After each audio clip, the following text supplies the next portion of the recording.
sekalian yang Allah Subhanahu wa Ta'ala, bagian dari menunaikan adab prioritas atau awalnya dimana kita paham bahwa waktu kita terbatas dibanding tanggung jawab kita, kemampuan kita jauh lebih sedikit daripada kemampuan dan waktu yang tersedia. Oleh karena itu menjadi sebuah kelaziman banget kalau kita tuh tidak sekedar memilih mana amal yang baik, tetapi seharusnya memilih mana amal yang terbaik, terpilih kualitasnya. Termasuk hari ini kita bagian dari evaluasi malam ini, idealnya kebaikan yang telah kita tunaikan hari ini adalah kebaikan yang paling afdal, prioritas. Berharap dengan kita memastikan ini, tabungan amal, deposit kebaikan kita tuh cukup untuk kita masuk surga Allah Subhanahu wa Ta'ala. Layaknya pada saat kita masuk tol, kemudian saldo iman kita kurang sehingga kita tidak bisa masuk tol. Begitu pula kita berharap jika ilustrasi itu kita gunakan saat kita masuk tol, berharap saldo iman kita ini cukup. Nah, saldo iman itu maksudnya adalah saldo deposit kebaikan kita. Karena kita nggak tahu berapa jumlah kebaikan yang kita kerjakan, termasuk suatu waktu, beserta manfaatnya, mustahabatnya, itu dicatat, dibukukan oleh Allah mereka sebagai amal soleh. Khawatir dari sekian ribu kebaikan, dari sekian rakaat salat yang telah kita tunaikan, ternyata telah mengambil energi besar kita, tetapi tidak dibukukan oleh mereka sebagai kebaikan saldo deposit untuk kita masuk surga. Oleh karena itu, kita perlu memitigasi risiko itu dengan memastikan amal soleh kita ini terbaik kualitasnya. Nah, berbicara tentang mana amal terbaik, kebaikan terpilih, kualitas paling afdal, salah satunya adalah jawaban dalam hadis Rasulullah SAW, riwayat Ibnu Umar dan At-Tabrani, di mana dalam hadis ini menegaskan bahwa jika kita ingin tahu mana amal soleh terbaik, terpilih, kualitasnya, salah satunya adalah berbentuk engkau menjadi sosok yang paling mudah membantu, mudah berdonasi, ringan tangan membantu istrimu, membantu saudaramu, membantu anak-anakmu, orang tua dan mertuamu, membantu kerabat dan keluarga dekatmu, membantu tetangga dan handai kelamamu, membantu rekan kerjamu, hingga orang lain memberikan testimoni bahwa engkau menjadi sosok terbaik. Ahabun nasi ila Allah Ta'ala aqwahum linnas. Sesungguhnya orang yang paling dicintai oleh Allah, Rabb kita, pencipta kita, yang menentukan nasib kita hingga hari ini, siapa yang paling dicintai oleh Allah? Mereka orang yang paling bermanfaat buat orang lain, buat pasangannya, buat orang tua dan anaknya, buat kerabatnya, buat tetangga handai tolan, buat mitra rekan kerjanya, teman dia, buat guru dan dosennya, buat yang dibimbingnya, terbaik. Nah, karena terbaik paling bermanfaat itu multitafsir, maka Rasulullah menjabarkan, menyaksikan, menjelaskannya dengan contoh. Karena contoh menjadi cara menjelaskan yang paling ringan, paling kebayang. Rasulullah mengatakan, satu contohnya, engkau membuat saudara ringan karena engkau santun bermuamalah dengan tetangga, dengan teman kelas, dengan orang guru, dengan sekeliling komplek. Mereka berbesar hati, sumringah. Itu salah satu engkau ringan membantu orang lain. Kebaikan sempurna itu sesungguhnya adalah kebaikan terbaik, terpilih, paling afdal. Contoh yang kedua adalah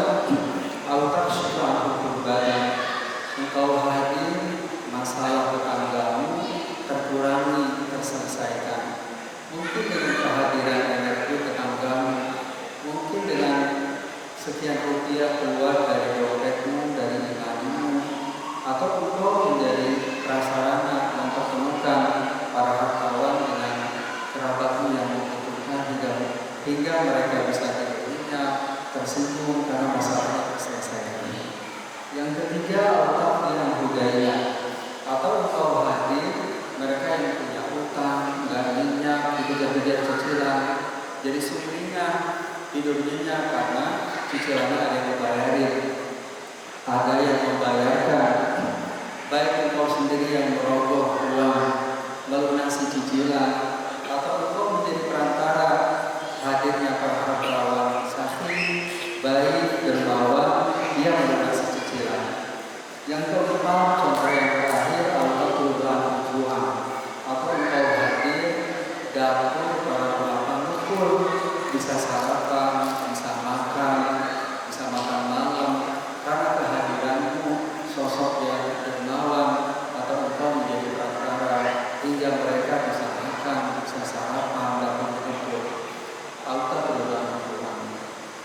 Nah ternyata karena menjadi orang baik, mudah membantu, mudah ngasih, ini menjadi sosok yang terbaik dalam Rasulullah. Nah, Rasulullah ingin dididik kembali.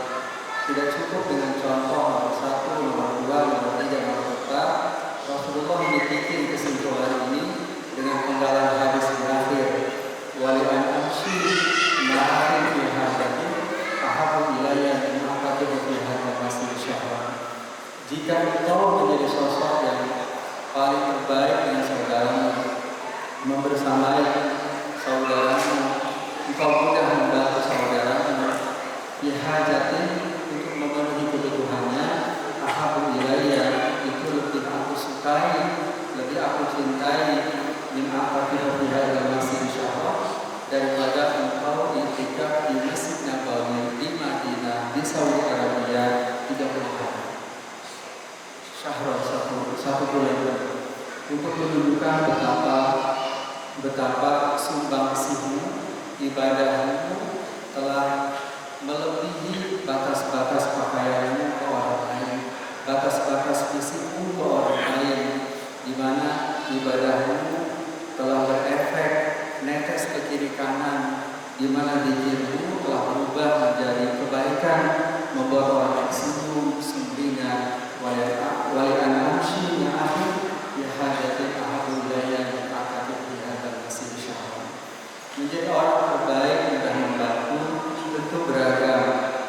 Dalam contoh tadi kita sumringah tanpa modal materi, atau yang kedua kita membantu orang lain dengan materi. Nah biasanya dikenal kalau yang wajib dengan zakat, atau mungkin memilih yang sunnah. Jadi tidak ngitung-ngitung udah nyampe nisab atau enggak, nyampe pagu atau enggak, pokoknya 2,5%, 5%, 10%, seperti kebiasaan para sahabat yang berinfak tanpa menggunakan kalkulator zakat. Saking mereka para dermawan, menginfakkan seperempat, setengah, dan seluruh harta terbaiknya. Lantaran lebih harta itu mati hidup. Nah, di antara bentuk donasi yang wajib tadi tentu beragam. Salah satunya adalah zakat mal, salah satunya adalah zakat emas, zakat mustaqillah, zakat investasi, zakat sewa.